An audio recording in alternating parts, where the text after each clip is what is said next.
Killer Mike is in Atlanta, Jason. You understand? If he was really anti-rainbow, he would move to Nashville or some other city. He's in Atlanta. It may be 5 years, 10 years from now before these guys fully snap out of them and are like, well, dang, they really just violated me. They really did just sodomize me on national TV. You know what? I don't like this. It may get that far for some of them, and I mean that literally. There may be some executive says, you know what? Pull them pants down, big bro.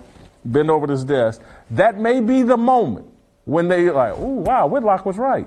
Delano was right. I need to stop this. But they are on that path. I see it with Killer Mike. And this is where you and I talked earlier. I even see it with Charlamagne the God. I really do. I see it. Charlamagne the God, he's flawed. He's an idiot. He's been captured by them. But at the end of the day, he's a heterosexual man. And he's starting to snap out of it a little bit. And I know they got the pride flag and all that flying on the Breakfast Club set and all that, but even, trust me, they got it flying, but trust me, in the back of Charlamagne's head, he's like, we got the pride flag flying? Really? That's who we are now? He's so captured and compromised, he'll never leave the plantation. He'll never run, but he will help. And that's what I thought he was doing with Killer Mike, is he packed Killer Mike an overnight bag to leave the plantation. And I ain't gonna tell Massa and them, go ahead and say what you really think, Killer Mike. He provided Killer Mike a platform, to be honest, because even Charlamagne is starting to snap out of this daze and confusion and starting to realize what the left is really about. Well, I'm gonna be like you. There's a lot to unpack there, right? You said a mouthful.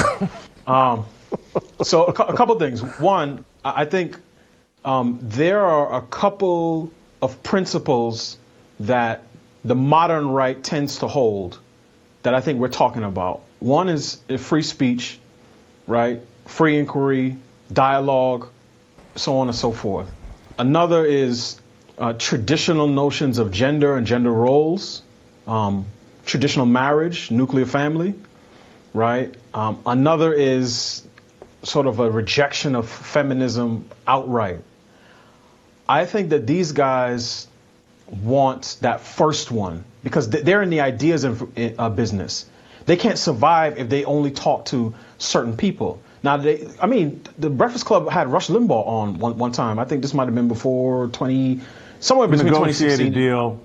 That was right. Negotiated. That was not something they really wanted to do, but go ahead. But what I'm saying is he was there, right? So these are people who sometimes will value sparring with an opponent because it'll make it seem like, you were making this point, I think, maybe yesterday, that they can do more than just shadow box.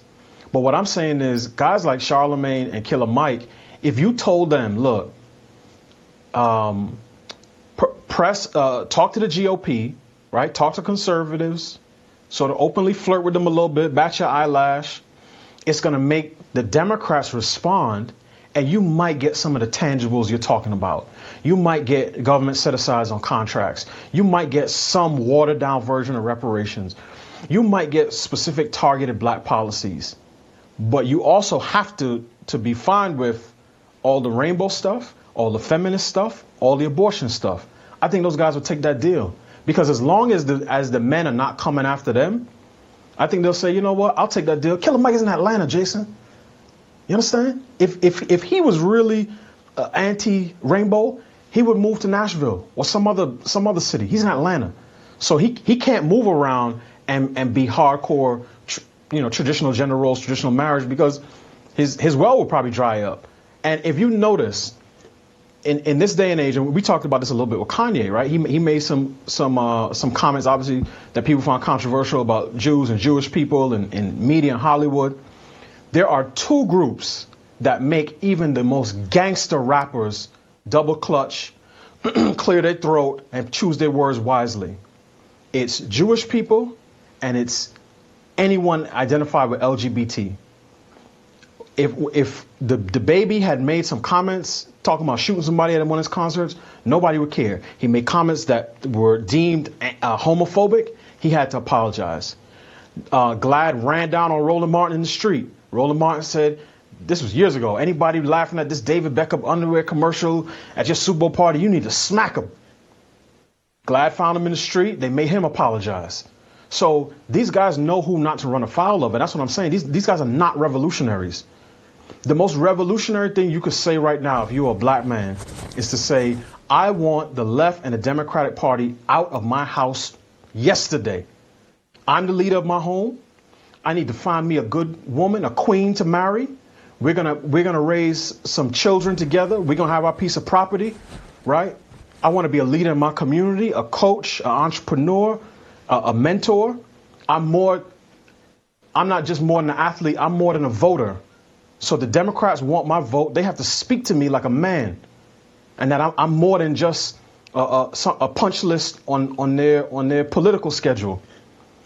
That is way more revolutionary than anything these guys are talking about. And they're not going to say that because they know they have a little bit of space to play with. And Killer Mike, and you know this, if you have some built up cultural capital, you have a little bit more room to play with. Martin Lamont Hill could talk to anybody he wants because nobody's going to question whether or not he, quote unquote, loves black people. Killer Mike is in that camp. But if Killer Mike and Martin Lamont Hill talk to the same person, Gavin McGinnis, let's say, as Candace Owens, is going to play differently. She does not have that built up reservoir of cultural capital. So what I'm saying is Killer Mike knows where he can go. Charlamagne's completely gone. He's gone. He's not coming back.